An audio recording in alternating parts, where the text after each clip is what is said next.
Olá, boa tarde a todos.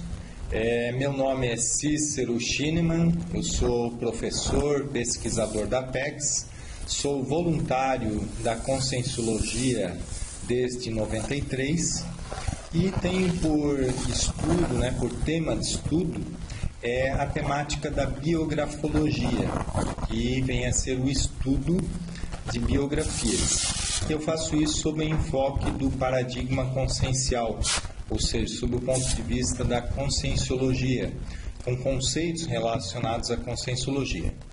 Então, hoje, a gente vai ver um exemplo de uma pesquisa de biografia, no caso do Monteiro Lobato.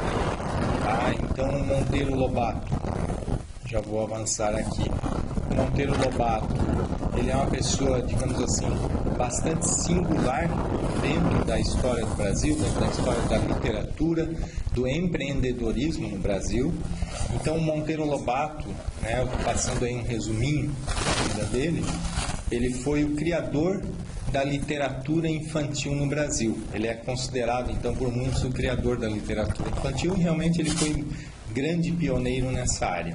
Ele também foi empresário, pioneiro no mercado editorial e da exploração de petróleo. Ele fez campanhas pelo saneamento básico e pela implantação de cirurgias no Brasil, siderurgias no Brasil. Então a gente vê que ele tem uma ampla variedade de atuações. Ele foi uma pessoa que realmente jogou em várias áreas, mexeu em várias coisas, e bem interessante que ele fazia as coisas com originalidade. Então essa é uma das marcas principais dele na questão da literatura, na escrita que ele fazia, mas também no lado do empreendedorismo que ele trouxe. Então a forma de escrever, o estilo dele, tinha principalmente esses 3 itens: originalidade, humor e irreverência, digamos assim, humor com irreverência. Então ele criticava de forma geral a sociedade e os costumes tradicionais. Então, por exemplo, uma das críticas mais importantes que ele fez, e isso teve um resultado muito grande para acordar as pessoas para essa realidade, foi a questão do Jeca Tatu, do personagem Jeca Tatu. Então a gente vê aí, depois a gente vai falar um pouco mais, a gente pode trocar mais ideias sobre esses assuntos. Também a sua obra tem uma relação íntima, então, com a valorização dos contatos diários que ele fazia e com a tradução desses contatos em exemplo de vida, ou seja, ele foi uma personalidade muito interessante do ponto de vista que a gente estuda, que é o exemplólogo. É aquela pessoa que ela é um estudioso do exemplo, ou uma pessoa que sabe não somente dar exemplos, tirar partido da exemplificação de uma forma pedagógica, de uma forma didática, no dia a dia, não precisa ser em sala de aula, mas no dia a dia, e também tirar proveito dos exemplos das situações de vida. Então a gente pode o tempo todo aprender muito com exemplos, e a gente vai ver um pouco aí nessa característica da obra do Monteiro Lobato, que ele teve esse tipo de atuação, esse tipo de perfil, ele deixou bem demonstrado. Eu quero só, nessa fase ainda introdutória dessa webconference, deixar aí para vocês bem à vontade para fazer qualquer tipo de pergunta, questionamento, colaboração a qualquer momento da conferência. Então podem ficar aí bastante à vontade para colocar qualquer questão. Nós temos um espaço de chat que fica mais à esquerda do vídeo de vocês. Lá vocês podem digitar e passar as perguntas, então, para a gente estar trabalhando. Tá ok? Então, gostaria também de um feedback de vocês, como é que está a questão do som, se estão me ouvindo bem, se está tudo ok. Tá? Se estiver ok, pode colocar, faz o favor no ok ali no chat para a gente ter esse acompanhamento. Tá legal. Obrigado, então, Hugo, valeu, Eugênio, Nelson. Então, tá jóia, pessoal. Tá? Então, a gente já tem aí algumas pessoas que estão prestigiando, Sebastião também. Então isso é interessante. Então Maria Santana, Então qualquer coisa vocês fiquem bem à vontade para fazerem aí as perguntas sobre a biografia de Monteiro Lobato ou outro aspecto aí relacionado à biografologia como um todo. Mas ao final Eu vou até passar algumas informações mais específicas relacionadas à biografologia, só para a gente ter uma ideia, uma visão geral aí dessa questão. Então, agora sobre Monteiro Lobato, a questão da ressoma e dessoma. Então, ele ressomou no dia 18 de abril de 1882 e ele nasceu em Taubaté, então uma pequena cidade de São Paulo. É uma cidade, fica ali entre São Paulo e Rio de Janeiro, mas uma cidade, digamos, para a época, claro, a base era a questão das fazendas, tá? Então uma cidade tipicamente agrícola na época. E a dessoma, então aí aos 66 anos, foi no dia 4 de julho de 1948. Questão do nome. O nome é José Bento Monteiro Lobato e ele teve vários pseudônimos. Naquela época, os escritores, em geral, utilizavam uma série de pseudônimos para as escritas, né? Ou por questões de críticas, ou então até por questões de estilo de linguagem. Às vezes não tinha tantos editores, então às vezes para fazer colunas diferentes, eles utilizavam pseudônimos também para escrever cada coluna. Então, por exemplo, no caso do Monteiro Lobato aconteceu isso aí, teve jornal que a edição inteira do jornal foi ele que fez. Inclusive, ele elaborou propagandas para colocar no jornal para dizer que o jornal tinha boa circulação e tudo mais, que estava sendo bastante patrocinado. Então, até inclusive, não só matérias, mas inclusive até propagandas ele chegava a elaborar com desenhos e tudo tal, para colocar no jornal. E claro, cada um com uma característica diferente, procurava ter um estilo diferente. Isso, muitas vezes eles usavam, então, esses pseudônimos, era bastante comum na época. Hoje a gente não vê tanto a questão de pseudônimos utilizados aí na literatura, tá? Mas foram vários, então, que ele usou realmente aí nesse sentido. E aí a questão do grupo Karma, mais próximo, mais íntimo. O pai de Monteiro Lobato é José Bento Marcondes Lobato. Ele também possui essas sobrancelhas proeminentes, que era bem típico, característica do Monteiro Lobato, e emendadas, né? Então, essa característica da sobrancelha, que é bastante caricatural, feito bastante caricaturas em Monteiro Lobato nessa situação. Então, isso estava relacionado já a uma herança genética do pai dele, muito relacionado. Também ele era fazendeiro, o pai de Monteiro Lobato, e dessomou quando Monteiro Lobato tinha 16 anos. E aí a gente vai ver a mãe de Monteiro Lobato, também ela dessomou quando Monteiro Lobato tinha 16 anos, então foi no mesmo ano que Monteiro Lobato perdeu o pai e a mãe, e o nome da mãe era Olímpia Augusta Monteiro Lobato. Ela era considerada bonita, ela era uma filha do Visconde, e aí a gente vê influência na história, na escrita, nos personagens de Monteiro Lobato. A presença, então, de um Visconde tem relação, então, claro, direta aí com o seu avô, essa característica, então, do Monteiro Lobato.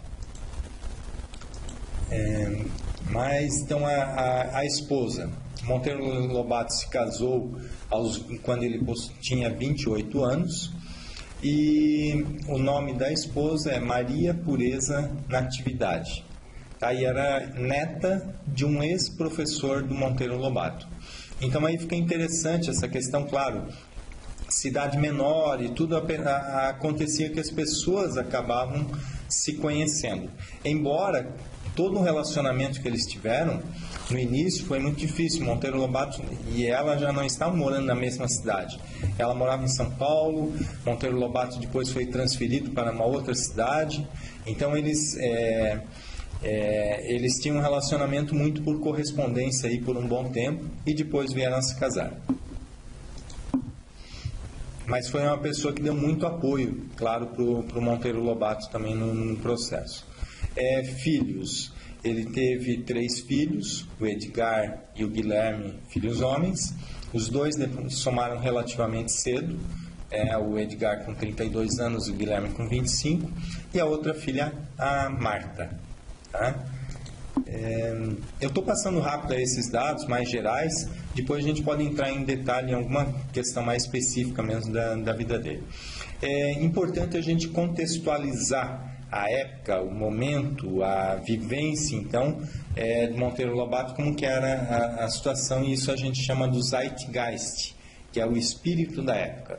Então, alguns pontos aí que eu coloquei só para a gente se situar nesse ambiente da vida do Monteiro Lobato. Um ponto interessante é a questão da abolição. Então, foi mais ou menos aí nessa época de Monteiro Lobato que, pelo fato de ter muitas fazendas em Taubaté e tudo, então existia, claro, uma relação muito forte com os negros e a questão da abolição. Na fazenda do Monteiro Lobato, do pai do Monteiro Lobato, eles já tinham, digamos assim, já não tinha mais escravos desde antes da abolição. Então eles já iniciaram esse processo antes, e Monteiro Lobato teve uma relação muito forte, muito íntima com os negros, com as pessoas aí em diversas situações na infância. Então isso aí foi um ponto interessante, um ponto marcante da época de Monteiro Lobato. Outra questão muito forte, que Monteiro Lobato teve uma relação direta com São Paulo, com a capital, e aí Monteiro Lobato, nessa época, São Paulo era interessante, era uma cidade de 300 mil habitantes, estava iniciando o processo da eletricidade lá quando São Paulo estava, então, quando Monteiro Lobato estava chegando em São Paulo, então começaram a ter os bondes, deixaram de ser, em algumas regiões deixou de ter bondes a burro, a jumento, né, que eram utilizados antes, e passaram a utilizar então bondes elétricos. Então isso foi, claro, o início de uma modernidade na cidade, e São Paulo muito relacionado também pelo fato que eu falei antes da abolição da escravatura. São Paulo teve um impulso muito grande. Então São Paulo foi uma cidade um estado, né, não só a cidade, mas o estado, começou a receber realmente muitos imigrantes italianos nessa época. E isso teve uma relação muito forte com a abolição da escravatura. Então esses pontos, essas contextualizações aí, queria deixar marcado então nessa infância, nesse processo mais da vida de Monteiro Lobato. Até aqui tudo bem, pessoal? Se tiver alguma questão, alguém queira contribuir com qualquer situação, vocês podem ir colocando, tá? Fiquem bem à vontade aí para a gente interagir. Eu acho que quanto mais a gente vai interagindo, fica mais até interessante a webconference. Outra coisa, o Zeitgeist. Ainda sobre o Zeitgeist, né? O Brasil contava, por exemplo, com muitas pessoas com vermes, né? Ou com aquela conhecida também como barriga d'água e outras questões, que era ancilostomíase. Então isso tinha uma relação muito forte com verminose, e aí, deixa eu só voltar um slide aqui, e aí isso tinha um percentual muito grande da população com essa característica. A questão de positivista, eu não saberia bem explicar. Tem um ponto que realmente ele tem relação, né, com o positivismo, mas eu não saberia aí todas as características do positivismo até para te auxiliar, Nelson. Tá? Eu acho que eu precisava até ver algumas questões mais específicas do positivismo. Claro que ele teve relação com isso. Tá? Quanto ao positivismo, na época, todos digamos assim, as pessoas que estavam em contato mais intelectual, então ele fez curso de direito e tal, e naquela época se estudava muito a questão da filosofia e outras culturas, outras situações. Então a questão do positivismo, muito provavelmente ele teve uma relação direta, mas eu não sei assim, pela característica dele, se daria para dizer se ele foi realmente um ícone do positivismo ou se ele era considerado, ou é considerado mesmo uma pessoa assim, ele é um positivista, tá? Eu não saberia definir. Eu fico para pesquisar ainda essa questão aí, para a gente estender depois a questão. Realmente, na época, se falava muito do positivismo tal, e outras ideias. Tá? Olá, boa tarde. Então, tem pessoal chegando, a gente já está apresentando aí a biografia do Monteiro Lobato. Tá? Então, um ponto interessante, 2/3 da população tinha essa questão de vermes e tal. Então aqui uma outra questão, esta grande personalidade nessa vida que teve aqui, conviveu em um período conturbado, em plena escravatura dos negros, e pela visão da PECS, ele teria uma participação cosmoética contra aquela cultura? Não é cosmética contra, não, seria uma questão, contra a cultura de escravatura.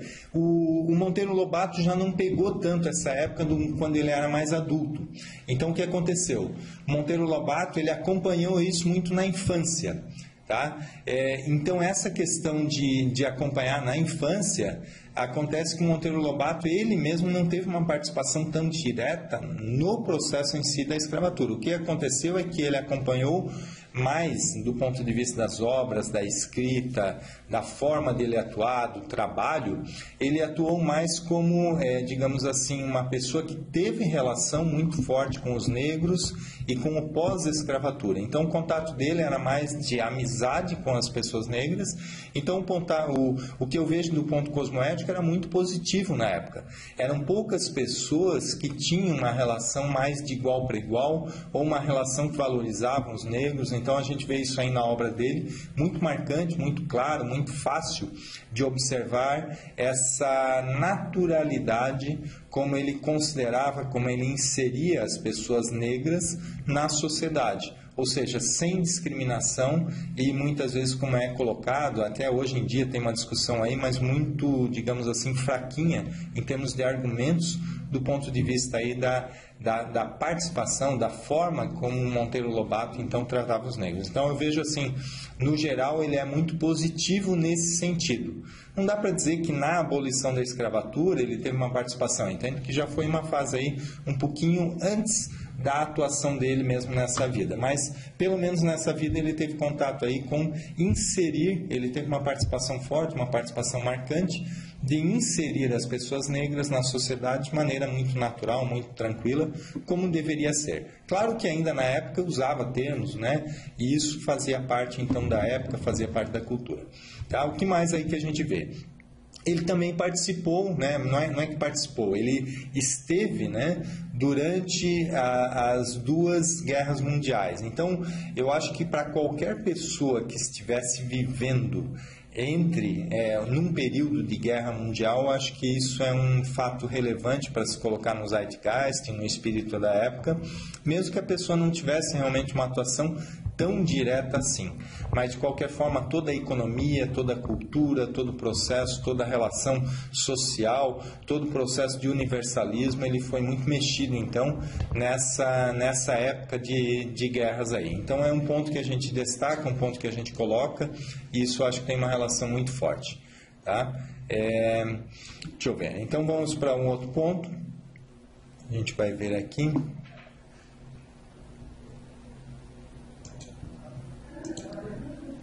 Deixa eu só passar aqui. Obrigado. Então, o Ricardo me deu um apoio aqui para a gente passar o outro slide. E aí a fase preparatória, como é que foi a fase preparatória? Então, ele teve uma relação muito forte com a fazenda, com o ambiente de fazenda, que foi todo o período de infância dele. Então a gente vê que ele aproveitou muito essa fase, né, por brincadeiras, por curtir realmente o ambiente, curtir a natureza, aquele negócio de subir em árvore, coisa que moleque, garoto, criança faz, e ele realmente aproveitou, digamos, de uma forma normal, natural, todo esse ambiente de fazenda, assim como as demais crianças muito provavelmente também aproveitavam ou tiravam proveito então dessa natureza, desse ambiente exuberante do ponto de vista até mesmo de energia. Outro ponto aí sim já começa a destacar Monteiro Lobato é o gosto pela leitura. Ele possuía realmente uma vontade muito grande de ler, uma disposição muito grande para leituras, uma predisposição para leituras, e isso ele começou a demonstrar um pouco mais cedo. Então ele tinha acesso a uma biblioteca de vez em quando ele ia na casa do avô, que era justamente lá o Visconde, ele justamente ia então para a biblioteca, era o local então onde gostava de ficar quando ele ia na casa do avô. Então isso é interessante. claro que já mostra aí uma predisposição à cultura, à leitura, e depois isso vai ter uma relação com o processo da escrita dele. Aí a adolescência. Na adolescência foi interessante que ele começou a desenhar, ele gostava muito de desenhar. Então Monteiro Lobato teve até, por um período até ele tinha interesse de ser pintor e tudo mais. Mas, basicamente, ele começou a destacar, ou começou a ter mais vontade de fazer o lado das caricaturas. Então, ele era muito bom nisso aí. Era uma característica até de Monteiro Lobato, que ele continuou depois, ele persistiu com esse tipo de característica, que é a questão das caricaturas, não a caricatura em si, mas o lado da visão que precisa ter de uma outra pessoa para fazer a caricatura. Isso ele traduzia depois a visão que ele possuía da sociedade, traduzindo a visão da sociedade com humor, traduzindo então uma visão da realidade, incluindo nessa visão uma dose de humor, que a caricatura, queira ou não, tem uma relação muito forte com a questão do humor. E aí ele puxou, ele conduziu então essa tendência, e claro que isso ajudou ele também em N processos, a facilidade que ele possuía para o desenho.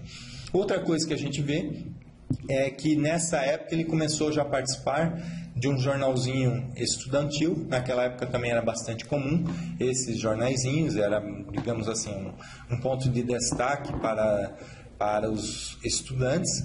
E aí ele começou a participar então desse jornalzinho lá na cidade dele mesmo, em Taubaté. Então, claro que é um jornal de pouca abrangência e tudo mais, não dá para dizer que o jornal em si tinha abrangência, mas ele começou a ter essa participação, uma questão já social, mais envolvido com o processo de cultura. E aí a gente vê, nessa época também, teve a dessoma dos pais aos 16 anos. Tá? Então isso influenciou, isso marcou, isso deu um certo trauma para ele, porque foram os dois em momentos diferentes, mas foi tanto o pai e a mãe de Monteiro Lobato que dessomaram na mesma época. E aí a gente vê a educação, né? As características da educação do Monteiro Lobato. Ele começou a aprender com a mãe, depois ele teve aula com um tutor também, e depois que ele realmente foi para o colégio, e aí mais tarde foi estudar em São Paulo, já aí com, se eu não me engano, aí já uns 17 anos de idade, 16, 17 anos de idade, então ele foi estudar em São Paulo, e ele era considerado bom aluno. Ele disse que não era nem bom nem mal, mas um pouquinho mais talvez aí para bom, mas nada de excepcional, nada que destacasse, alguma coisa assim.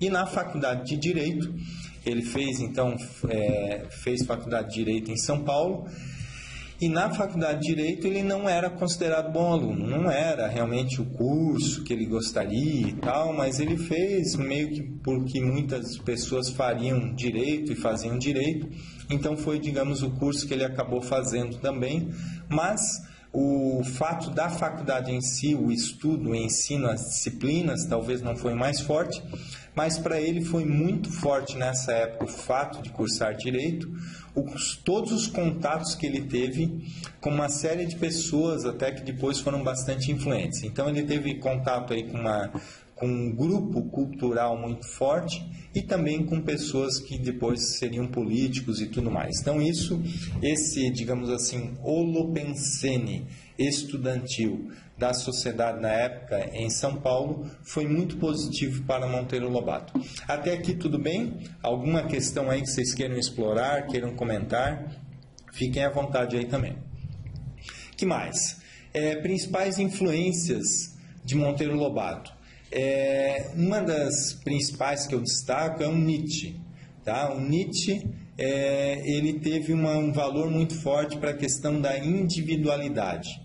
Então tem uma frase que Monteiro Lobato gostou, adorou, e ele comentou depois muito sobre essa característica, que é a frase vademecum vadetecum. Então isso traduzindo seria: queres seguir-me? Segue-te. Tá? Então, aí eu coloquei, até destaquei uma outra frase dele, do Monteiro Lobato, que ele considera assim: considero Nietzsche o maior gênio da filosofia moderna. É o homem objetivo. De um banho de Nietzsche saímos lavados de todas as cracas vindas do mundo exterior e que nos desnaturam a individualidade. Da obra de Spencer saímos spencerianos. Da de Kant saímos kantistas. Da de Comte saímos contistas. Da de Nietzsche saímos tremendamente nós mesmos. Tá? Então, essa característica aí do Monteiro Lobato, ele conduziu esse tipo de holopensene, esse tipo de ideia, ele levou, né, ele continuou por praticamente aí toda a vida essas características aí de individualidade, de valorização da própria pessoa. E então o Monteiro Lobato tinha essa tendência de ser uma pessoa que gostava muito de ser ele mesmo, de se mostrar como ele mesmo e do jeito que ele queria, sem dar muita bola, muito valor para que os outros estivessem pensando. Ele gostava de fazer as coisas do jeito dele, do jeito que ele achava bacana e interessante. Então esse foi um ponto aí relacionado à obra ou à característica ou às influências de Monteiro Lobato. Mais uma característica aqui de Nietzsche, uma insubmissão. Então, isso que eu estava até comentando um pouco. Nietzsche deu a Monteiro Lobato a filosofia que sua intuição vislumbrava. Ficará na vida sem sistematização alguma, livre como um passarinho a esvoaçar para onde lhe agrada, levado apenas pelas suas intuições, insubmisso a fórmulas e autoridades. Insubmissão acrescente-se que se estenderia a sua literatura em todas as coisas, em suas, né, que lhe ocupariam o corpo e o espírito. Então isso tem uma relação muito forte aí com as tendências, as características de Monteiro Lobato. E aí a gente vai ver, também tem uma relação de Ford. Então Monteiro Lobato se identificou muito com as ideias do Henry Ford. Ele traduziu 2 dos livros do Henry Ford e inclusive visitou a fábrica lá em Detroit, tudo. Então, como Monteiro Lobato teve todo esse lado também de ser um empreendedor, ele, é claro que gostou e ficou, digamos assim, dentro do lado empreendedor. O Henry Ford era como se fosse o ídolo dele, ou a pessoa de destaque, a pessoa que ele, não bem a palavra ídolo, talvez não se encaixa tanto com o Monteiro Lobato, mas era a questão da pessoa de referência. Então ele considerava o Ford como sendo uma pessoa de referência do ponto de vista do empreendedorismo. Tá? E eu acho que realmente é uma grande pessoa nesse lado também do empreendedorismo aí que valeria a pena realmente pensar. O estilo literário agora do Monteiro Lobato. Então, algumas características, eu não vou me estender, tem uma série de obras que analisam só o estilo literário, só a característica, que fazem análise das obras de Monteiro Lobato, não é o foco principal aqui dessa apresentação. Mas vamos conhecer aí um pouquinho então. Então, um ponto que a gente já comentou lá, quando falamos do Nietzsche, ele dizia as coisas de modo próprio. Também, dentro da questão do estilo do Monteiro Lobato, ele teve uma influência ainda de um grupo de universitários que eles chamavam lá de Minarete, né? E esse grupo era um grupo estudantil de literários, e ele teve uma característica de se desenvolver muito na escrita ali. Ele começou realmente a trabalhar, digamos assim, a partir desses trabalhos do Minarete. E a característica desse grupo que se formou era bastante anticonvencional. Então, não só Monteiro Lobato, mas outros integrantes desse grupo do Minarete, eles também tinham essa característica de querer fazer coisas diferentes, querer puxar novidades. Tá? E a outra característica do estilo de Monteiro Lobato é que ele não fazia muitas pesquisas. O jeito dele não era tanto de profundidade pesquisística, não era característico, o estilo do Monteiro Lobato. Por exemplo, a gente vê na época lá Rui Barbosa, era um cara que pesquisava um monte, tal, escrevia e fazia uns tratados ou algumas informações com um nível de propriedade de informação muito mais, digamos assim, substancial do ponto de vista da pesquisa, da busca por outras informações. Mas Monteiro Lobato não era bem essa característica, não era o foco do estilo literário dele. Ele sabia traduzir muito bem a realidade, os fatos. Então ele conseguia conduzir muito bem os fatos em realidade, né, e traduzir isso em palavras. E ele era muito objetivo, então, nessa forma de escrever, de apresentar as ideias. Outra característica, então, é que Monteiro Lobato, ele fazia, né, nesse caso ele não fazia pesquisa, mas ele era muito culto. Ele realmente lia bastante, tinha gosto para leitura, cultivou isso aí muito. Tá? Monteiro Lobato tem uma programação existencial ou não se sabe? Tá? Viu, Eugênio? Essa questão a gente vai até continuar falando, é um dos temas aí que a gente pretende abordar na conferência, mas a gente, claro, já vai adiantar aí que, assim, do ponto de vista de ter algum tipo de programação existencial, eu vejo que certamente ele teve, pelas contribuições que ele fez, por várias coisas. Agora é difícil saber, na condição, por exemplo, como a gente trabalha aqui, por exemplo, na Apex, exatamente se era uma Proex, né? No ponto de vista da sua existência, né? Se ele era, digamos assim, se ele foi intermissivista, né? Se tinha feito curso intermissivo e tal, aí é um pouco difícil de estar avaliando, tá? Ele tinha algumas características mais positivas, mas tinha outras não tanto. Então, assim, não dá para dizer que ele tinha, em todos os sentidos, inteligência evolutiva.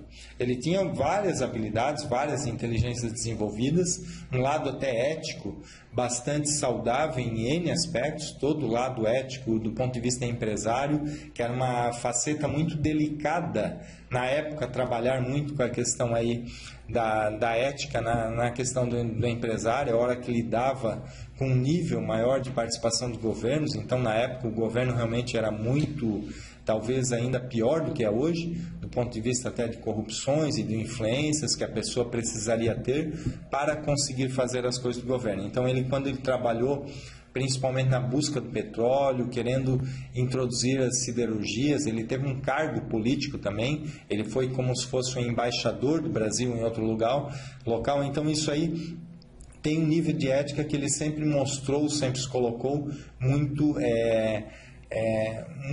bem nessa questão. Então isso ajuda, isso favorece a gente pensar então que Monteiro Lobato teve uma certa relação no período intermissivo, que ele possa até eventualmente ter tido uma, digamos assim, não necessariamente ele tenha ficado na baratrosfera o tempo todo, tá? É bem provável então que ele teve acesso a algum tipo de aula, algum tipo de treinamento um pouquinho mais avançado lá na época, tá? Agora, se era realmente uma programação existencial exata, a gente não tem bem certeza, tá? Aí teria que investigar ainda um pouco mais. Outro ponto, outra questão que foi colocado, ainda sobre programação existencial, a gente vai ver mais à frente aqui ainda na conferência, é interessante que ele teve um lado voltado também para a multidimensionalidade. Então ele teve uma tendência, depois ele era mais espírita, mas ele também discordava muito do espiritismo da forma não científica que era o espiritismo e da forma dogmática, principalmente, que era o espiritismo. Então são alguns pontos aí que ajudam, que favorecem a gente entender então esse traço, essa característica do Monteiro Lobato. Quanto à pergunta aí do Hugo, se ele está hoje no extrafísico, eu também não tive nenhuma tipo de percepção mais marcante para eu conseguir afirmar aqui se ele realmente está uma pessoa no extrafísico ou no intrafísico. A minha hipótese seria que ele está no intrafísico, mas deixando bem claro, Hugo, não é nada assim de, vamos dizer, quanto a falar essa ideia e não falar, eu diria que fica praticamente aí no mesmo, que realmente eu não tenho a informação com nenhum tipo de precisão. Tá? Então eu deixo aberto, se alguém tiver mais informações aí, a gente pode estar compartilhando, tá ok? Vamos em frente. Então aqui, bom humor, dentro dessa característica da escrita do Monteiro Lobato, fica claro o bom humor. Eu vou ler um trecho aqui de um paralelo que ele fez, o texto é Era do Paraíso, paralelo entre Gênese e Darwin. Então, na época, estava muito em discussão esse ponto e tal, né? Se era a visão da igreja que estava correta ou se era a visão de Darwin que estava correta. Apesar de já ter sido antes esse fato, mas ainda por alguns momentos se discutia. Então, ele fez um texto, só para a gente pegar um pouco o estilo do texto, para a gente pensar um pouco na característica, a forma como ele escrevia. Então, a maneira gostosa, muitas vezes, que ele descrevia, claro que dentro da literatura era a característica desse texto aqui. Mas vamos lá. Então, vou ler aqui para vocês essa parte, tá? O homem era elemento alheio aos planos do Criador. Certo dia, porém, eis que cai de alto ramo um chimpanzé, ferindo o crânio numa pedra que havia embaixo, ali colocada maliciosamente pela serpente. Depois dessa queda desastrada, o cérebro do pobre macaco nunca mais funcionou direito. Doíam-lhe os miolos e ele vivia se queixando de estranho mal-estar. A cabeça perdera o antigo frescor e os monstruosinhos começaram a molestá-lo. Germens de ideias? Talvez. O chimpanzé vacilava. Ele jamais vacilara antes. Entre duas bananas, hesitava na escolha. Para galgar de um ramo ao outro, calculava agora não só a distância, como a força do salto, e errava. Ele que antes da lesão nunca errava pulo algum. Até em suas relações sentimentais com a velha companheira, o chimpanzé variou. Agora vivia examinando as outras macacas do bando, comparando-as com a sua e soltando profundos suspiros. A lesão se fez inteligência e o macaco se tornou homem. Então a gente vê assim bem o traço de humor, a característica que ele coloca aí de humor. Ele leva na brincadeira todo esse assunto e, claro, queira ou não, ele coloca algumas críticas, algumas maneiras da postura do homem, então, numa forma de humor, então, essa apresentação dele. Então o texto dele é muito marcado por essas características. Tá? Ainda no estilo literário, ele tem uma característica, claro, de clareza no texto. As ideias dele são, em geral, muito claras. Depois tem um outro trecho que eu vou ler que vai ficar bem marcante também essa questão da clareza, tá? Não era bem um texto literário, mas era só uma carta que ele fez, mas depois eu passo aí para vocês. Ele também costumava usar os nomes próprios, criava os nomes próprios, né? E Lobato é lido, e ele era considerado interessante, né? Ele diz coisas e sabe como dizê-las com clareza e graça. Então o estilo do Monteiro Lobato era aquela pessoa que ele sabia contar, ele sabia narrar alguma informação, sabia transmitir uma informação de forma que as pessoas, a sociedade em geral, tivesse um acesso mais fácil. Então aí um ponto, só quero colocar aí um ponto que fica marcante, talvez na presença, no momento que o Monteiro Lobato viveu, pelo seguinte: as pessoas basicamente que escreviam nessa época eram pessoas em geral só muito cultas, né? O Monteiro Lobato era uma pessoa muito culta, mas vamos lá, mas essas pessoas muito cultas muitas vezes só escreviam para outras pessoas também muito cultas.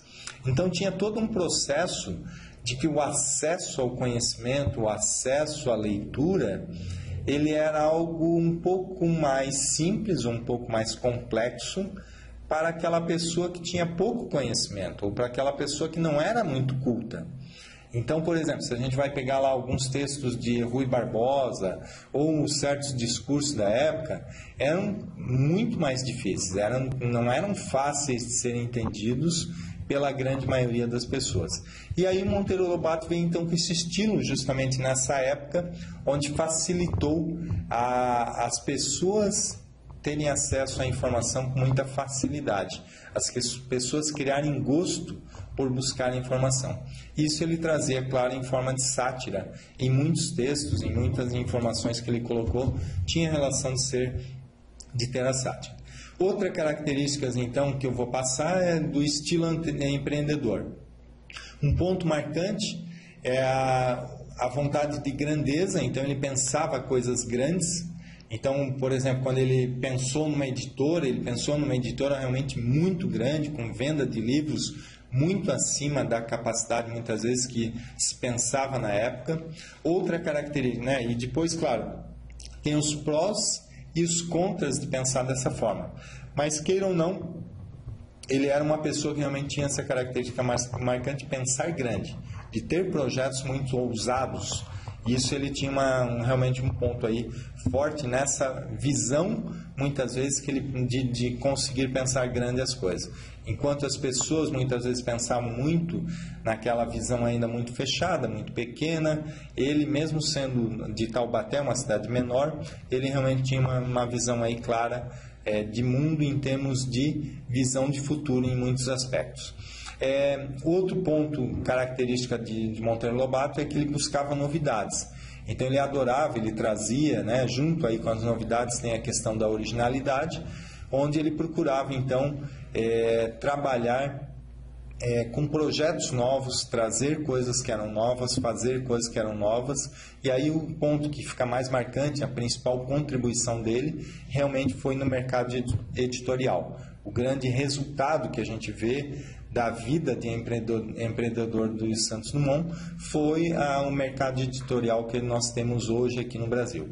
Outra característica do estilo empreendedor é que ele realmente trabalhava, claro, com negros, dava oportunidade para negros e tal. Então essa relação com os negros era algo normal, comum para ele. Nem todo mundo então tinha essa característica.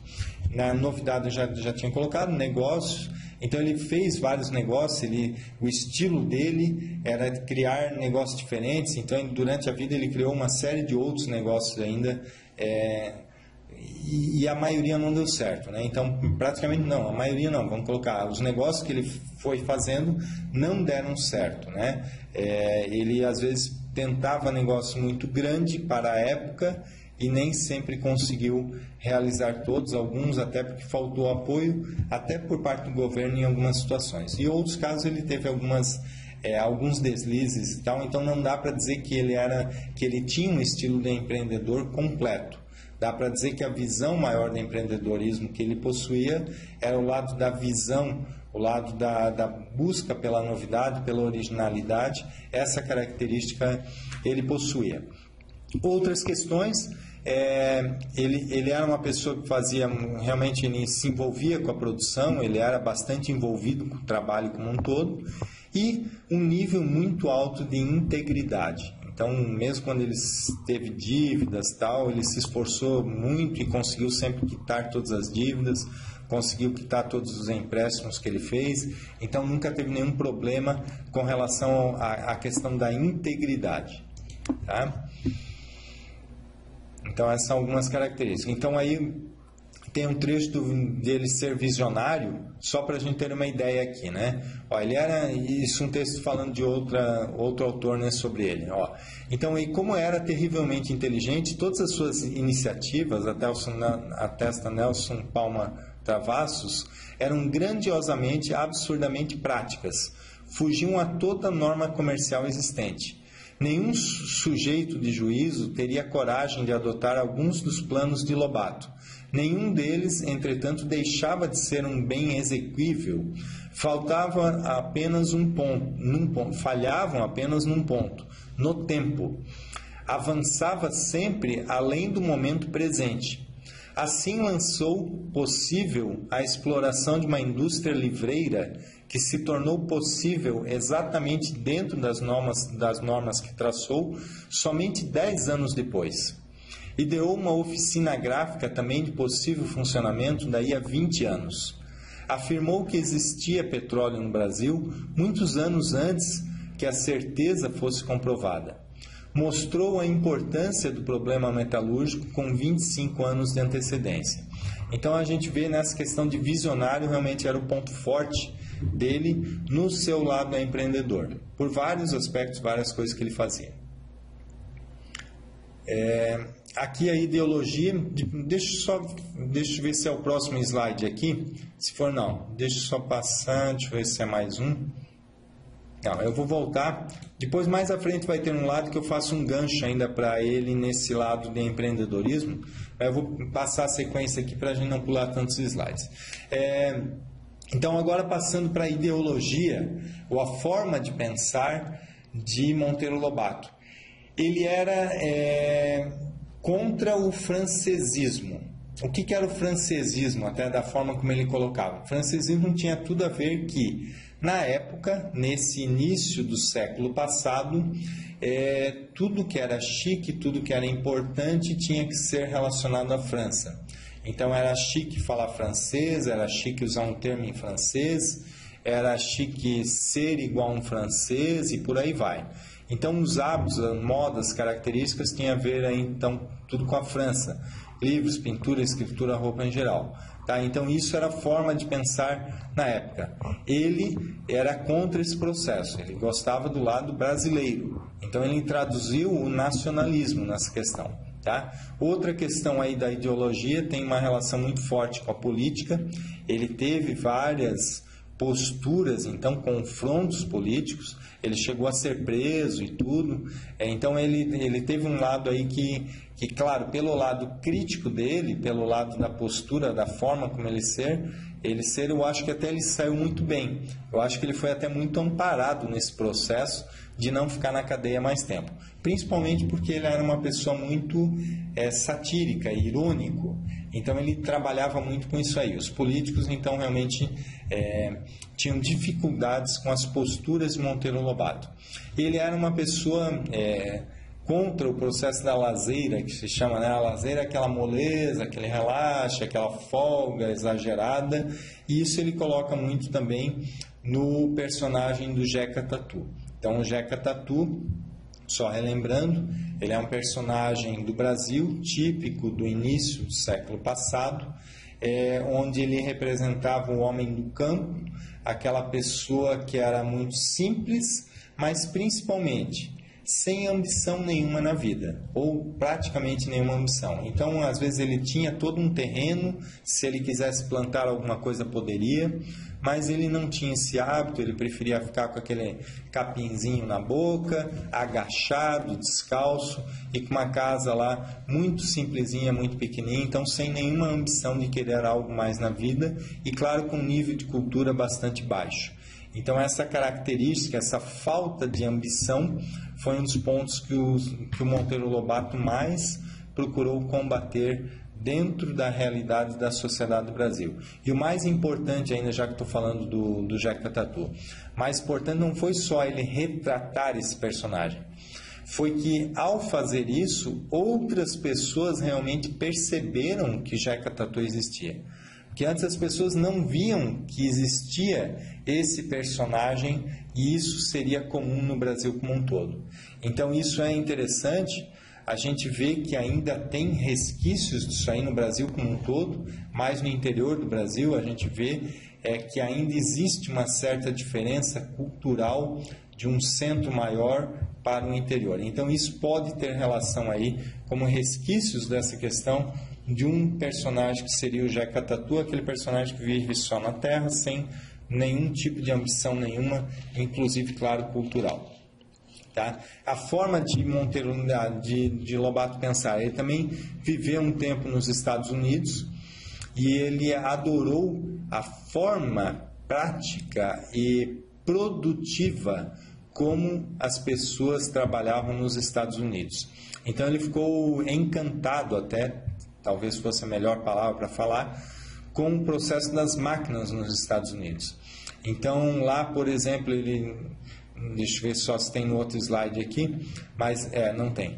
Aí ele falava, por exemplo, que era muito interessante, por exemplo, enquanto aqui no Brasil iam 10 homens para carregar alguma coisa, ele falava que lá colocava uma máquina em cima do caminhão e o caminhão levava aquele negócio. Então, assim, em termos de produtividade, em termos de rendimento, as pessoas naquela época nos Estados Unidos realmente estavam muito à frente do Brasil. E isso deixou ele encantado e ele queria trazer a tudo, né, a todas as suas possibilidades, esse tipo de postura aqui para o Brasil. Então ele procurou, se esforçou muito para tentar copiar uma parte desse modelo estadunidense de produção para o Brasil. E não teve muito sucesso nessa questão, apesar de toda a energia, esforço que ele teve para investir nisso aí, para o Brasil se modernizar mais. Tá? Então outra ideia aí que a gente coloca como postura dele, ele era considerado um libertário, Então, não sei aí, viu, Eugênio, se ele era positivista, mas libertário daria para a gente colocar. E amigo da liberdade em todos os sentidos, né? Nessa questão, então, da forma de pensar. Então, aí entra, claro, aquela questão, a postura, a forma de ele pensar, também relacionado aí à abolição da escravatura. Claro que é um processo que já tinha passado essa época na fase dele, enquanto ele já estava escrevendo. Mas, queira ou não, ele gostava desse processo todo de liberdade. No lado espiritual, ele não era religioso. Teve até uma anedota que a esposa, logo após o casamento, a esposa estava saindo de manhã cedo, e aí ele questionou a esposa: onde que se vai?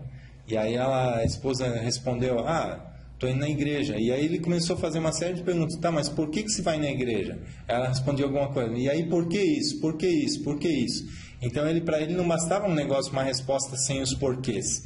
Então ele insistia muito nesse lado que as pessoas deveriam fazer as coisas sabendo todas as razões pelas quais estavam fazendo, e não simplesmente por um hábito, por uma tradição, por alguma questão. Então nesse ponto ele realmente até combatia até certo ponto a religião, embora não foi tão severo no ponto de vista das críticas, mas era mais uma postura pessoal, digamos assim, que não era tão favorável à religião, embora não era tão favorável à religião e não sendo religioso, mas ele tinha afinidade com o espiritismo.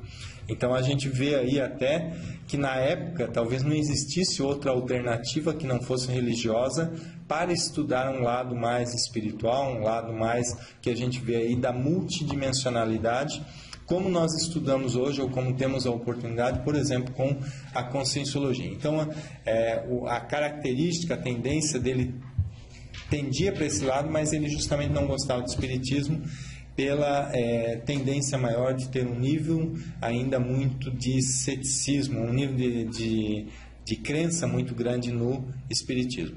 E ele mesmo procurava desenvolver o autoparapsiquismo, não em grande nível, em grande escala, mas ele achava que era muito mais importante ele mesmo desenvolver a sua mediunidade, muitas vezes, do que ele ouvir ou acompanhar um médium. Então, esses pontos são pontos bastante até positivos, em geral. Enojava-os, isso sim, nas obras espíritas, a eterna mistura de religião com metapsíquica. Andou por uns tempos muito satisfeito com as próprias experiências, porque os espíritos que se haviam manifestado para ele deviam ser todos ateus ou céticos da melhor marca. Não se lamentavam nem lhe faziam sermões, motivo pela qual atuara tanto tempo. Então aí tem a relação, claro, o estilo dele, a postura dele, o jeito dessa relação, e ela até questionava que os espíritos que estavam com ele deveriam ser um pouquinho diferentes, então, da média dos espíritos que se manifestavam no espiritismo. Achei bem interessante essa colocação, a forma como ele tratou, então, essa questão. Tem um ponto aí que eu quero destacar, é o lado do exemplólogo, que eu tinha falado já na introdução dessa webconference. Então, a gente tem estudado o exemplólogo dentro de um estudo mais amplo que a gente faz da biografologia, e o exemplólogo, então, eu vejo que é uma pessoa que ele é conhecedor dos exemplos. Então, é aquela pessoa que sabe aprender bem com os exemplos. E eu até estou escrevendo um verbete sobre esse tema, ainda não saiu, já apresentei em algumas ocasiões esse tema, mas ele está dentro da ideia do exemplarismo. E eu achei interessante que Monteiro Lobato foi uma pessoa que se encaixou muito bem nesse perfil do exemplólogo, porque ele soube colocar na sua obra exemplos, soube retratar os fatos com bons exemplos, e ele sabia como aprender no dia a dia, como buscar, através de um fato que aconteceu na vida dele, traduzir aquele em exemplo. Tá? Então, por exemplo, o próprio Sítio do Pica-Pau Amarelo, a gente retrata muito bem a infância dele. Então, a gente vê a alegria do Sítio do Pica-Pau Amarelo, o que ele gostava, o que ele achava interessante. Isso tem uma relação muito forte com a infância, com o estilo dele, com a sua maneira. Por exemplo, outra questão aí do exemplarismo, a observação do homem do campo do Jeca Tatu, que eu já tinha descrito. Tá? Outra questão, na prisão, deixa eu só ver aqui se eu tenho um slide à frente. Não. Então já vou falar também o que aconteceu lá na prisão. Na prisão, ele, na época que ele esteve preso, ele chegou a escrever depois sobre isso, que ele aproveitou muito o tempo que ele estava na prisão. Então ele conversava com pessoas que antes ele não tinha conhecimento, que ele não conversava com aquele perfil de pessoas. E aí ele passou a entender, começou a perceber muito mais o estilo, o jeito das pessoas, conheceu tipos de personalidades completamente diferentes do que ele normalmente estava habituado a conhecer. Então ele falou que tirou muito proveito enquanto ele estava na prisão. Ele falou que não trabalhava, não precisava fazer outras coisas, mas ele tinha muito tempo para fazer uma série de observações, uma série de conversas, e tudo isso ele via como muito produtivo. Então, claro que tem um lado de ironia também na forma como ele colocava isso aí, mas é interessante a visão de mundo que ele tinha. Então, aí a gente percebe que ele não teve também um lado de se colocar numa condição de vítima. Não, nada com isso. Ele tinha um lado, uma postura bastante proativa em relação à vida, em relação às coisas. Tá? Uma questão da invulgaridade. Então ele era contra a questão da mesmice e tal, e isso ele via nas outras pessoas. A Rose Claire, né? Quais foram os motivos pelos quais Monteiro Lobato ficou preso? Monteiro Lobato ficou preso por questões de crítica à política, principalmente ele era uma pessoa muito liberal, então o estilo dele era liberal. E isso na época do Getúlio Vargas, ele justamente foi crítico em relação a algumas posturas que, sem um motivo muito justo lá, uma razão mais palpável, eles colocaram lá dizendo que ele tinha feito alguma coisa contra o governo, alguma postura contra o governo, mas foi um preso político, tá? Então, mais nesse sentido. E aí não tem bem uma lógica por que ele foi preso. Eu sei que ele foi julgado depois e foi solto, antes até num tempo que seria normal, mas num primeiro julgamento ele teria sido absolvido, e aí, numa primeira instância ele foi absolvido, numa segunda foi preso, e aí logo depois ficou preso um pouco tempo e depois já foi solto porque viram que não tinham justificativas para ele estar preso. Mas o motivo foi político, por críticas, principalmente um governo mais repressor que existia na época, e ele tinha uma postura mais liberal. Então aí, numa época que a imprensa era censurada, uma pessoa que vivia da escrita, né, ou que trabalhava muito com escrita, então isso faz com que tivesse uma lógica, até como eu falei antes, né? Eu me acho surpresa, eu fico surpreso até como ele passou tão pouco tempo na prisão, por todo o jeitão dele, toda a postura, todo o envolvimento. Às vezes daria para ele ter uma relação mais forte, então, com esse processo aí de exílio, prisão e outras coisas e tal, mas eu acho que ele soube se conter, ele soube levar bem essa parte, esse lado. Tá ok? Ficou claro, Rose Claire? Qualquer coisa aí você vai trocando ideias, tá? Com relação às atividades que ele participou, ó. Então ele foi escritor, advogado, que ele se formou em Direito, trabalhou na condição de advogado por um tempo, foi procurador e tal, né? Foi empresário, que a gente já comentou, jornalista, adido comercial, que eu diria que é o equivalente a ser um embaixador do Brasil em outro país. No caso, ele foi adido comercial nos Estados Unidos, então ele se mudou para os Estados Unidos, morou lá por um tempo, e para ele foi muito produtivo essa época também de estar em contato nos Estados Unidos.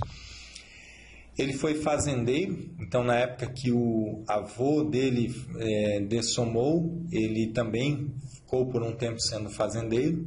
Foi contista, dentro de ser escritor, né, escrevia contos também. Chegou a ser pintor, tradutor. Ponto tradutor eu não tinha comentado ainda na web conference, mas é algo muito interessante. Ele fez realmente muitas traduções. Por um longo período da sua vida, a principal fonte de renda dele era a questão das traduções. Até inclusive na época que ele estava preso, ele ficava trabalhando lá com traduções. Então ele conseguiu se reerguer parte aí da sua questão financeira pelo nível de produtividade que ele fazia em termos de traduções. Realmente ele era muito esforçado, levantava sempre cedinho, madrugador, e ficava escrevendo normalmente na parte da manhã, fazendo traduções. Tá? E ele era muito rápido, muito bom, com a maneira clara, a linguagem boa que ele possuía, a facilidade para a escrita. Então ele conseguiu trazer para o Brasil, disseminar uma série de conhecimentos. Isso envolve o estilo dele do nacionalismo também. Porque antes dava-se muito valor, às vezes, para a obra em francês e tal, e aí ele começou realmente a traduzir livros para o Brasil, que isso passou a ser bem mais interessante.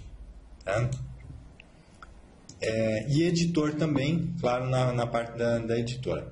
Algumas campanhas que ele se envolveu mais, uma campanha pró-saneamento, isso foi um pouco depois já a questão do Jeca Tatu. Então, quando ele lançou o Jeca Tatu, já existia essa tendência, essa necessidade que ele via no Brasil, e ele se tornou quase como um ícone, o Jeca Tatu, dessa campanha pró-saneamento que o Brasil fez, que o Brasil investiu mais no início do século passado. Então, ele esteve bem envolvido com essa campanha, e também ele teve aí uma forte relação com a Companhia Editora Nacional, que foi por muitos anos a principal editora do Brasil. Ele que fundou então a Companhia Editora Nacional.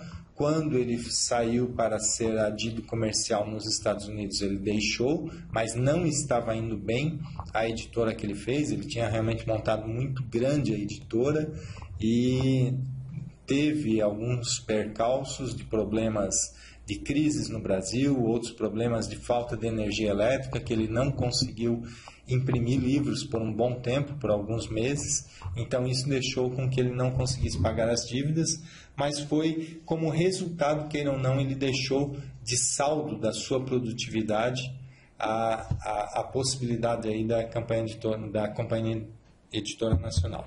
Agora eu vou ler também para vocês um fato que ele, por exemplo, quando ele iniciou o mercado livreiro, praticamente não existia locais de venda de livro no Brasil. O livro não era um negócio que as pessoas tinham contato muitas vezes. Era muito pouco livros. Então, o que ele fez? Ele entrou em contato com os Correios, com Correios de várias cidades do Brasil, e pediu contato de comerciantes daquela cidade, de qual ramo que fosse. Ele colocou lá que tinha o objetivo de fazer alguma troca que envolveria o Correios. Para o Correio foi interessante, então pessoas do Correio de vários locais mandaram endereços em nome de pessoas que eram donos de estabelecimentos comerciais. E aí o que ele fez? Ele criou uma carta para enviar para essas pessoas que eram comerciantes em diversas partes do Brasil, onde realmente não existia nenhuma livraria ou nada relacionado a isso. Realmente o número que existia de livraria era muito pouco, algumas em São Paulo, Rio de Janeiro e Salvador, e não muito diferente disso. Então, olha só a carta que ele fez, o estilo dele. Vossa Senhoria tem o seu negócio montado, e quanto mais coisas vender, maior será o lucro. Quer vender também uma coisa chamada livro? Vossa Senhoria não precisa inteirar-se do que essa coisa é. Trata-se de um artigo comercial como qualquer outro, batata, querosene ou bacalhau. E como Vossa Senhoria receberá esse artigo em consignação, não perderá coisa alguma no que propomos. Se vender os tais livros, terá uma comissão de 30%. Se não vendê-los, nolo devolverá pelo correio com o porte por nossa conta. Responda se topa ou não topa. Então a gente vê assim o estilo bem direto e no final ainda já coloca para a pessoa se posicionar. Ajuda até a pessoa se posicionar, né? Para a pessoa não ficar em dúvida. O topa ou não topa ali no final, eu achei que teve um estilo dessa questão bem prática que ele era. E um ponto interessante, esse retorno dessa carta teve um retorno esperado muito maior do que ele achava que teria. Então, o número de pontos de venda de livros no Brasil, de uma hora para outra, foi incrivelmente aumentado.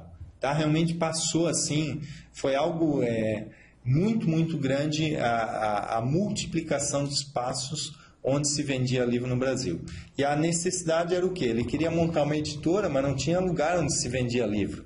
Então, dessa forma, ele conseguiu possibilidade para a distribuição de livros. Tá? E aí, claro que a literatura, né? Então ele foi um dos grandes incentivadores da leitura no Brasil. Esse ponto, então, é muito interessante. Realmente, o Brasil era muito pouco culto na época. Ainda a gente vê que não dá para dizer que o Brasil é culto, né? Mas na época, realmente, a defasagem era muito maior em relação a outros países que a gente vê que tinham um nível maior de cultura. Então, a editora, no ano de 1924, ele teve algumas dificuldades ali que eu estava falando, teve uma época de seca, e isso dificultou a energia elétrica, e o maquinário dele era todo muito moderno, muito grande, muito possante, mas dependia totalmente da energia elétrica, então ele teve problemas aí financeiros, e ele não conseguiu sustentar a editora que ele possuía. Tá? Ele traduziu aquilo que eu estava falando, mais de 100 livros ele traduziu, então um número bastante grande as traduções que ele fez. E alguns livros dele. Tá? Eu vou passar aqui, eu tenho uma cópia de um deles, que é o Urupês. Esse aqui é o livro de contos que ficou mais famoso. Tá? Então, nesse livro aqui, ele expõe, ele já tinha retratado antes em artigo para o jornal, mas nesse livro, Urupês, ele mostra então a realidade do Jeca Tatu, que foi o principal personagem. É um dos contos aqui e uma das histórias relacionadas, mas tem outros contos interessantes, bastante aí relacionados a esses contos, às críticas da sociedade que ele fazia na época. Tá? Então aqui tem o desenho, a gente vê bem o desenho do Jeca Tatu, mais ou menos isso que ele queria retratar, como era o homem do campo. Aquela pessoa então que anda descalço, que tem um olhar até meio triste, meio de qualquer jeito no mundo, mas sem uma motivação maior. Eu achei interessante que fizeram ali a caricatura, dá a impressão até que o cachorrinho está mais vivo, mais desperto, mais proativo do que o próprio Jeca Tatu, que é o personagem então que ele criou. Então aí fica interessante só para a gente colocar o quanto foi importante para a sociedade do Brasil perceber essa realidade que antes se passava, digamos assim, sem dar nenhuma importância, ou maior importância para esse fato. Tá? Ele foi, em termos de livros, ainda ele foi muito forte na literatura infantil, e a série do Sítio do Pica-Pau Amarelo então ficou a mais famosa. São vários livros da série do Sítio do Pica-Pau Amarelo. Tá? Então ele foi o grande incentivador, ele é considerado a principal personagem do Brasil na literatura infantil. E algumas frases então de Monteiro Lobato. Ninguém sabia como era Jeca. E sabem quantos Jecas há nesse país? Milhões. Tá? Nosso mal não está em sermos carro de boi, e sim em escondê-lo. Então aí a questão de não mostrar a realidade das pessoas que viviam, por exemplo, na cidade, não querer ver como é que era realmente a realidade do interior. E ele justamente mostrou com o Jeca Tatu isso aí. Tá? Aí algumas caricaturas também. Marcava nele sempre a sobrancelha, né? Então qualquer pessoa fazia. Essa aqui é uma crítica mais atual, eu peguei na internet aí no ano passado, né? Quando ele tiveram vários artigos criticando ele, o movimento de racismo e tal, pela maneira como ele colocava o negro na questão dos livros. E claro que eu vejo um nível até de falta de conhecimento muito grande da obra de Monteiro Lobato nas pessoas que têm feito esse tipo de crítica. Tá? Realmente, e também falta de saber contextualizar a história. Né? Se a gente está vendo um livro que ele tem um retrato de uma história, é óbvio que ele tem que mostrar a história como é. E aí, claro, e aí ele foi colocado, né? Aqui tem então a crítica, né? Da postura então racista de Monteiro Lobato. Tá? Eu vejo realmente uma grande falta de de valorização da cultura até mesmo, desse tipo de crítica, desse tipo de postura crítica. Tá? Falta valorização da história como um todo. Aqui algumas frases. Ó. Seja você mesmo, porque ou somos nós mesmos, ou não somos coisa nenhuma. Que mais? Tem mais uma questão aqui. Ó. Monteiro Lobato praticou atares na sua época, pelo que vejo na sua biografia. Eu diria que ele praticou atares até certo ponto. O mais forte dele foi a Tacon. Tá? A forma, o estilo dele, o tipo da literatura que ele fez, o estilo literário, né? Ele era mais caracterizado pela Tacon. Tá? Mas ele teve sim um percentual grande de tares também. Tá? Então é muito comum pessoas que fazem isso, fazem tares e Tacon.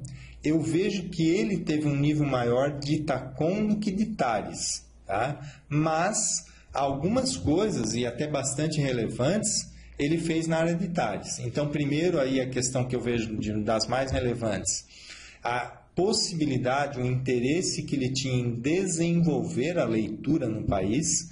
Isso tem a relação com a tares. E a outra questão da tares muito forte foi a questão do Jeca Tatu. Tá? Então, nesses dois pontos, eu coloco que ele teve um envolvimento com a tares.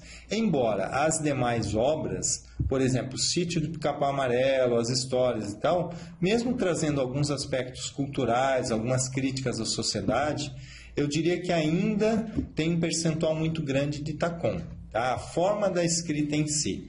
Mas já é interessante, ele já está talvez aí quase numa transição de ter mais nível de produtividade em tares do que Tacon. Mas eu acho que ainda o percentual de Tacon ainda estava um pouco mais alto. Tá? Mas interessante que, mesmo estando mais alto de Tacon em relação a tares, pelo menos na minha opinião, tá? Deixar bem claro isso aí, Luci, ele teve, pela quantidade de coisas que ele fez, acabou tendo uma série de produções muito valorizadas.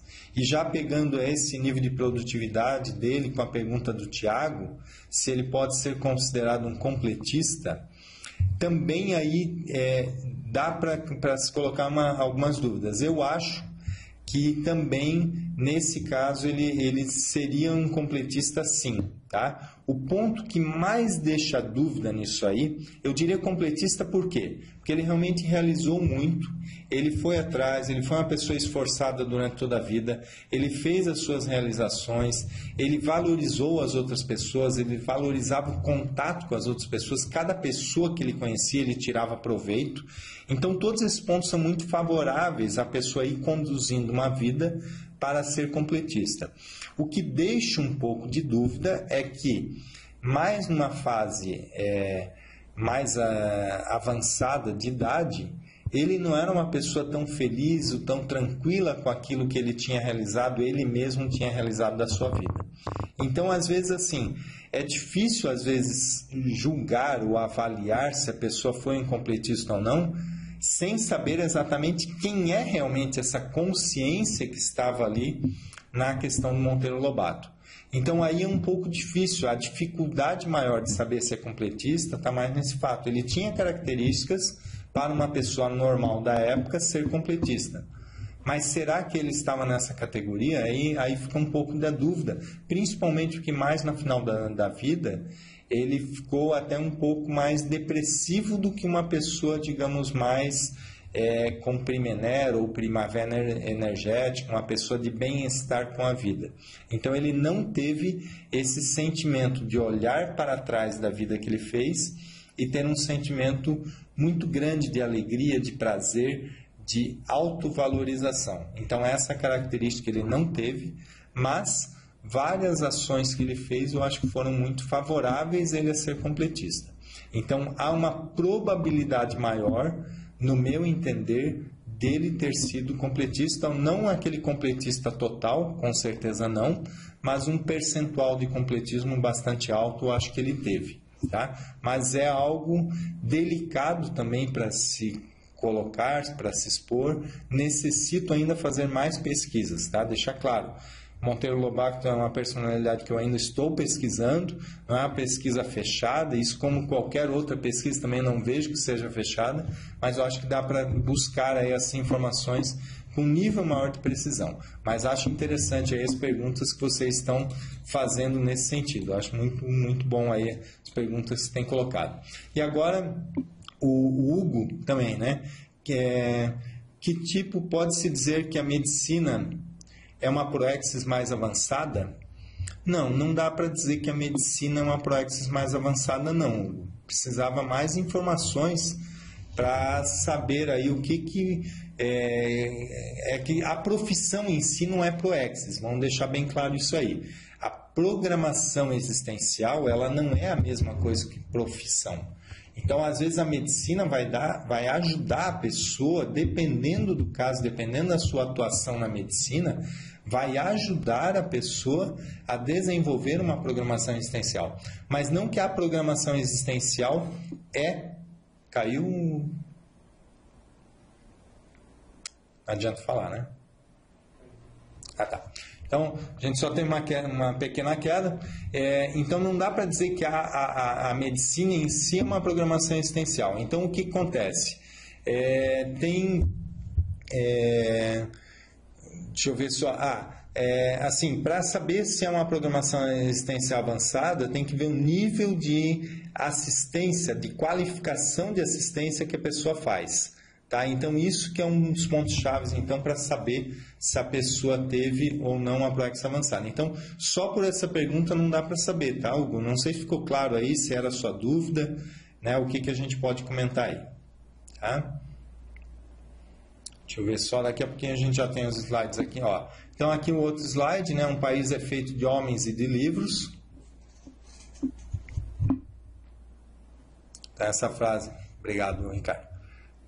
É loucura, sonho, tudo é loucura ou sonho no começo. Nada que o homem fez no mundo teve início de outra maneira, mas tantos sonhos que se realizaram que não temos o direito de duvidar de nenhum. Então aí é também a facilidade, a liberdade que ele possuía para ser trabalhado aí nesse sentido. Ó, nada de imitar, seja lá quem for. Temos de ser nós mesmos, ser núcleo de cometa, não cauda, puxar a fila, não seguir. Então é interessante a forma, a abordagem que ele trazia. A coisa que menos me mete medo é o futuro. Então, a visão também que ele possuía.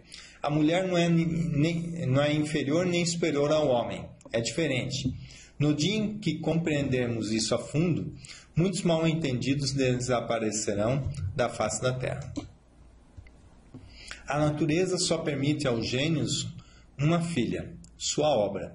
Aí achei interessante, né? A questão da valorização, então, da gestação consciencial. Ele via, ele percebia essa importância, então, da valorização da gestação consciencial. Então, acho que Monteiro Lobato, né, voltando lá àquela discussão da Tales, tá? Eu acho que ele teve aí várias gestações conscienciais.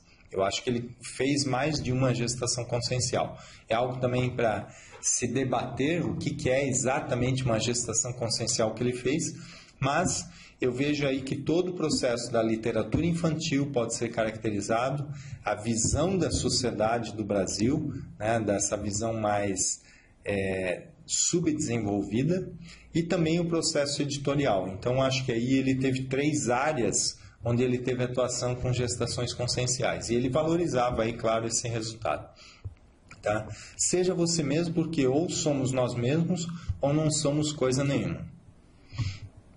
As religiões e os deuses nasceram das trevas. A treva gera o medo gera os deuses e os diabos, que por suas vezes geram as religiões.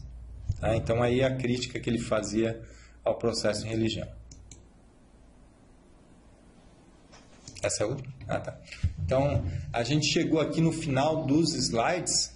Queria saber, eu tenho algumas coisas que eu gostaria de passar para vocês também relacionado à biografologia em si, de uma maneira mais ampla.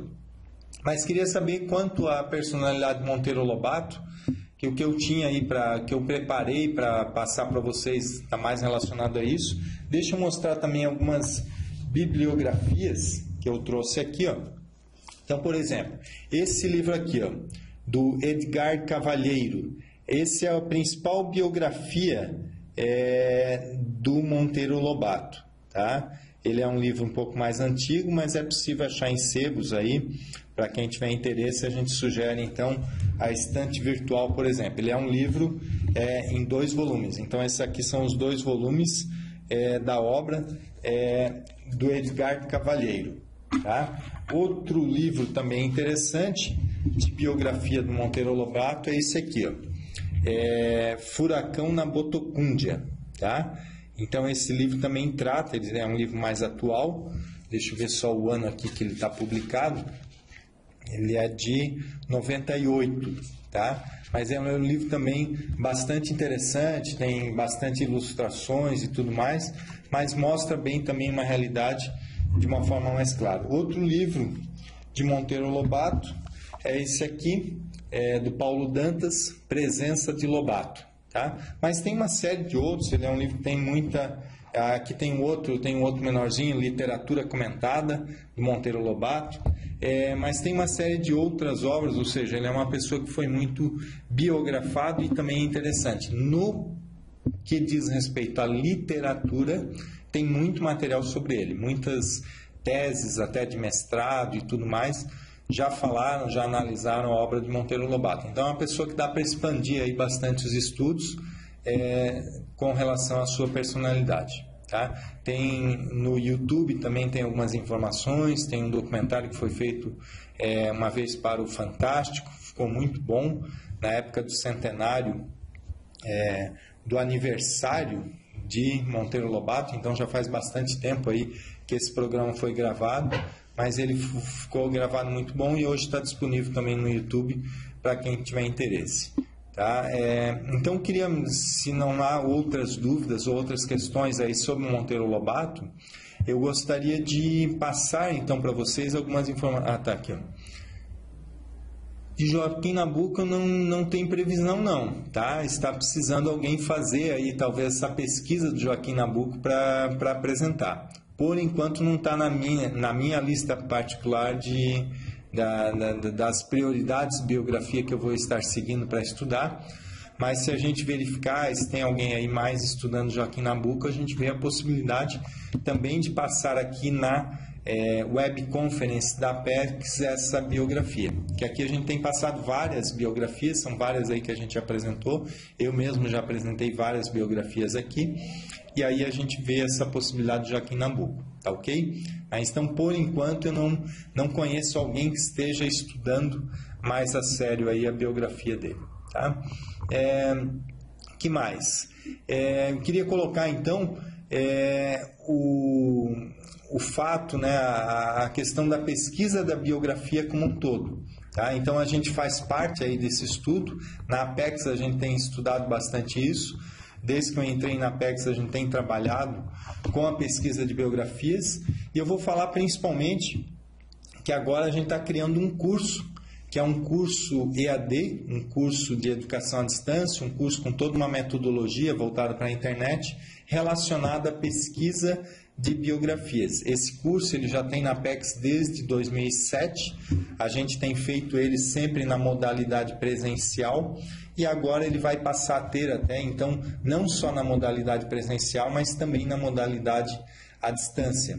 E esse curso, ele tem uma estrutura, né? A gente já vem ministrando em várias cidades, então já teve em Porto Alegre, em São Paulo tem ocorrido com frequência também esse curso, né? E aqui em Foz do Iguaçu também.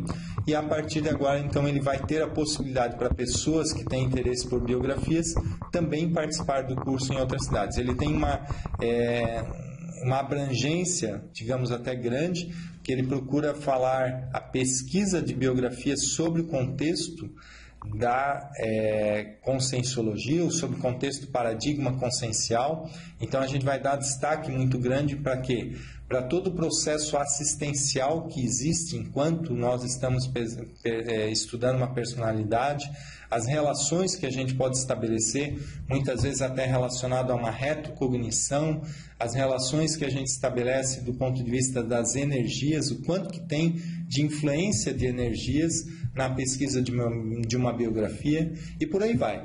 Uma série de outras abordagens, então, a gente procura trabalhar. Esse curso ele tem toda uma estrutura que vai desde, digamos assim, uma série de dinâmicas que são feitas. Então, a gente tem criado aí vários vídeos que vão ser utilizados como suporte às aulas. Além desses vídeos que vai estar disponível para download, vão ter uma série de atividades para fazer em fóruns de discussões. Ele está todo trabalhado, esse curso, para ter uma metodologia bem típica EAD à distância. E ele vai trabalhar, então, por exemplo, com a autobiografia também, é um dos pontos que a gente trabalha no curso, é uma das dinâmicas, e vai possibilitar as pessoas fazendo uma pesquisa. Então, a gente apresenta uma pesquisa, um roteiro de pesquisa de biografias, todas as possibilidades, até desde a escolha de uma biografia, como que se pode escolher uma biografia, quais as possibilidades de escolha de alguém para ser pesquisado e por aí vai. Por exemplo, a Rosicléia aí está propondo Joaquim Nabuco, seria um exemplo, então, uma possibilidade de pessoa para se escolher. Então, diante de várias possibilidades, como é que a gente faz a escolha, por quem que a gente vai optar, então, por estudar ou não? Então, isso também faz parte aí da metodologia que a gente apresenta no curso. Tem aula específica também sobre o exemplarismo, ou seja, como que a gente aprende com os exemplos. Quando a gente está estudando biografias, um dos pontos mais sérios é justamente o aprendizado pelo exemplo. Então, o curso ele é bastante extenso, até são no total 12 semanas de aula, são várias dinâmicas que a gente faz, vão ter algumas apresentações de biografia também no curso para discussões e uma série de ambientes. Então, esse curso a gente vai iniciar uma primeira turma neste ano de 2013, no mês de maio, dia 6 de maio, e quem tiver mais interesse, eu vou pedir até um auxílio aqui para o Ricardo para digitar ali, para poder entrar em contato pelo e-mail contato@apexinternacional.org. Tá? Então, quem tiver mais interesse pelo curso Biografologia, pode entrar em contato com esse e-mail que vai estar aí já na tela de vocês. Tá? Então, aí já está colocado aí. Então, fica, né? Quem tiver interesse aí de participar desse curso pode fazer esse contato. Ou então, quem tiver interesse pode passar e-mail também diretamente para mim. Pode ser no e-mail cicero@ksinovação.com.br. KS Inovacal, sem tio e cedilha. Tá ok? Correto. Que mais? Eu gostaria também de aproveitar para divulgar outros cursos que a Apex tem EAD. Então, a Apex tem uma série de cursos, tem toda uma programação de curso EAD que está disponível no site da Apex. Então, entre os cursos, além do Biografologia, nós temos o Introdução à Programação Existencial, o curso Autogestão Existencial e o curso Proexologia.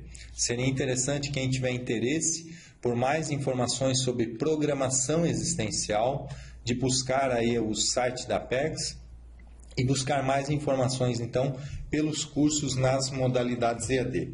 Além dos cursos EAD, a Apex realiza uma série de cursos presenciais e entre eles, agora está nos próximos aí, o curso Balanço Existencial e a Semana da Maxi Proexis. Vai ser a 8ª semana da Maxi Proexis e o 11º curso Balanço Existencial. Eu estou aqui com o folder do curso e esse curso ele é interessante, ele é sempre realizado, né? Nesse caso, quando é realizado em Foz do Iguaçu, no período do Carnaval, e ele tem uma programação de 4 dias. Então ele vai desde o sábado de Carnaval até terça-feira, né, de carnaval. Então aí nesse curso, nessa edição, ele é um curso que ele é quase como sendo um congresso também, são vários participantes, várias pessoas, vários professores que apresentam informações sobre o curso, e ele tem toda uma estrutura, como o nome diz, para a pessoa fazer um balanço de sua vida. Então vai ter aí várias dinâmicas, tem toda uma apostila, um material que a pessoa utiliza para fazer um timeline, a linha do tempo da sua vida e o que ela fez, o que ela já recebeu nessa vida, o que ela já fez nessa vida e o planejamento que ela vai fazer então para a vida, para o decorrer da vida. E esse curso, nessa vez, ele tem uma temática que está relacionada à diversidade proéxica. Então vão ser várias apresentações. Por exemplo, entre algumas das atrações que a gente vai ter, por exemplo, a professora Mabel Teles, ela vai falar da holobiografia do Zéfiro. Então isso vem a partir de várias conversas que ela teve, várias informações que ela foi buscando diretamente com o professor Valdo, para apresentar então essa holobiografia do Zéfiro.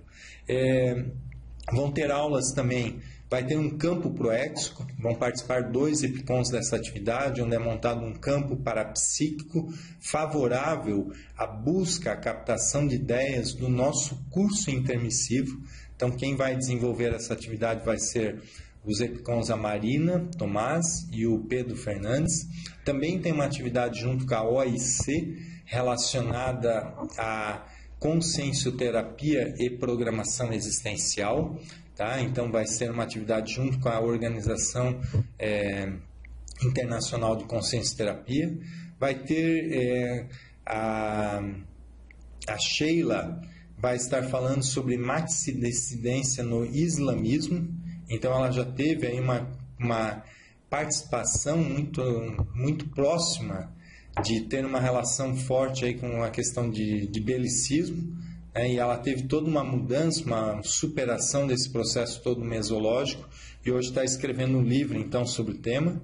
Nós temos a infiltração cosmoética na África, identidade interassistencial com o professor Gustavo Vieira, contrapontos do parapsiquismo com a Sirlene Couto. Bom, são várias informações e vocês têm essas informações disponíveis também no site da Apex para quem tiver mais interesse. Então, gostaria de estar concluindo essa web conference. Agradeço bastante aí a presença de todos, a participação de todos também nessa web conference. Se tiver alguma dúvida, vocês ainda podem usar o espaço do chat, a gente vai ficar um pouquinho aqui para responder. E desejo a vocês um ótimo final de semana, uma ótima semana e até a próxima. Uma boa tarde.